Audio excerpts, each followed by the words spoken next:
വിഷ്ണുശാലിനിയുടെ latest episode പ്രൊമോയിൽ Raghavan നായർക്ക് അവിടെ ഉണ്ടായ ആ ഒരു അവസ്ഥയിൽ ആകെ വിഷമിക്കുകയാണ് സത്യഭാമ. അന്നേരം ശിവനോട് അകപ്പാടെ അങ്ങോട്ട് ദേഷ്യം തോന്നുന്നുണ്ട്. അതിനുശേഷം ശിവനാണെങ്കിൽ വണ്ടിയുമായിട്ട് എത്തുന്നുണ്ട്. അന്നേരമാണെങ്കിൽ ഭാമ പറയുന്നുണ്ട്, ഇങ്ങനെ ആദ്യം വഴക്കൊക്കെ പറയുന്നുണ്ട്. എന്നിട്ടും പറയുകയാണ്, ഇനി ഇവിടെ ശിവൻ നിൽക്കണമെന്നില്ല, ജോലി തുടരണമെന്നില്ല, താക്കോല് തിരികെ ഏൽപ്പിച്ചിട്ട് ശിവന് പോകാം എന്നിങ്ങനെ പറയുമ്പോൾ പിന്നീട് അവിടെ എതിർത്തൊന്നും ശിവന് പറയാനും സാധിക്കുന്നില്ല. ശാലിനി ഇങ്ങനെ ദേഷ്യത്തോടെ അതിനെ നോക്കി നിൽക്കുകയും ചെയ്യുകയാണ്. അന്നേരം ശിവനാണെങ്കിൽ താക്കോല് സത്യഭാമയുടെ കയ്യിലേക്ക് കൊടുക്കുന്നുണ്ട്. എന്നിട്ട് അവിടെ നിന്ന് പടി ഇറങ്ങുകയാണ്.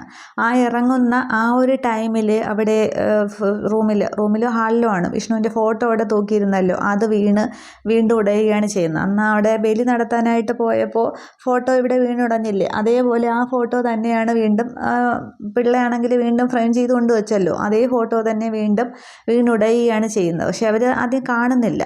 ശിവൻ ഇങ്ങനെ വിഷമത്തോടെ ഇറങ്ങി പോകുന്നു. പക്ഷേ ശാലിനി ഇങ്ങനെ ആകെ ദേഷ്യത്തോടെ നോക്കി നിൽക്കുകയാണ് ചെയ്യുന്നത്. ആ ഒരു സീൻ കാണിക്കുന്നുണ്ട്.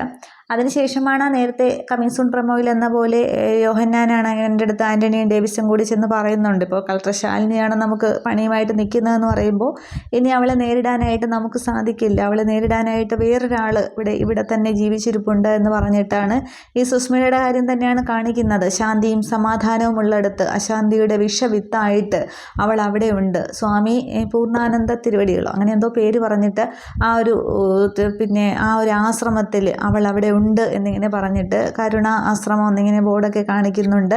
അന്നേരം ജഗദീപാണെങ്കിൽ ആ ഒരു ജനലിൽ കൂടെ അതേപോലെ നോക്കുമ്പോൾ ആ സ്വാമിമാരുടെ കൂട്ടത്തിൽ കുറേ സ്വാമിമാരും സ്ത്രീകളും ഒക്കെ ഉണ്ട്. കഷായ വസ്ത്രമൊക്കെ ധരിച്ച സാരി എടുത്തവരും അല്ലാതെ വേഷമുണ്ടും ജുബയൊക്കെ ധരിച്ച ആ ഒരു വേഷത്തിൽ നിന്നിരിക്കുന്ന എല്ലാവരുടെയും കൂട്ടത്തിൽ സുസ്മിത ഇങ്ങനെ ആ ഒരു മാലയൊക്കെ ഇട്ട് ഭസ്മമൊക്കെ ഇട്ട് ആ ഒരു കാവ്യ വസ്ത്രമൊക്കെ സാരിയൊക്കെ ധരിച്ച് ഇങ്ങനെ ഇരുന്ന ആ ഒരു ഭജന എന്ന പോലെ അത് പാടുന്ന ആ ഒരു സീൻ ഇങ്ങനെ ജഗദീപ് നോക്കി നിൽക്കുന്ന ആ ഒരു സീനാണ് കാണിക്കുന്നത്. ഇനിയിപ്പോൾ സുസ്മിത വന്നിട്ട് ഇനി ശാലിനിക്കെതിരെ എന്ത് കോലാഹലങ്ങളാണ് കാണിക്കുന്നത് എന്നുള്ളതാണ്. മുമ്പ് മേയറൊക്കെ ആയിരുന്നിട്ട് പിന്നീട് ഇടയ്ക്ക് വെച്ച് ആ ഒരു ബ്രേക്ക് ആയിട്ട് പോയതല്ലേ സുസ്മിത. പിന്നീട് ചിറ്റപ്പനും മോളെയൊന്നും കാണിക്കില്ലായിരുന്നു. പക്ഷേ ചന്ദ്രബോസിൻ്റേത് ആ ഒരു എൻഡിങ് അവിടെ കാണിച്ചു. പക്ഷേ സുസ്മിത വീണ്ടും ഇവിടെ വരികയാണ് ചെയ്യുന്നത്.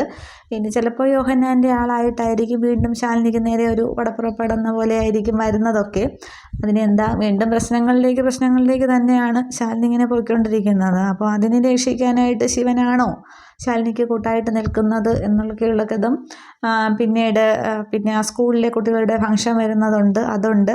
പിന്നീട് ഇതിനിടയ്ക്കൊക്കെ പോയ കാര്യങ്ങളുണ്ട്. ആ ഒരു നസീറിൻ്റെ ആ ഒരു കൊലപാതകം ഇതിൻ്റെ ഇടയ്ക്ക് നിന്നൊക്കെ പോയി, അതൊന്നും കാണിക്കുന്നില്ല. അതൊക്കെ ഇനി കറങ്ങി തിരിഞ്ഞ് വരുമോ എന്നുള്ളതൊക്കെ നമുക്ക് കാണാം. Okay, thank you.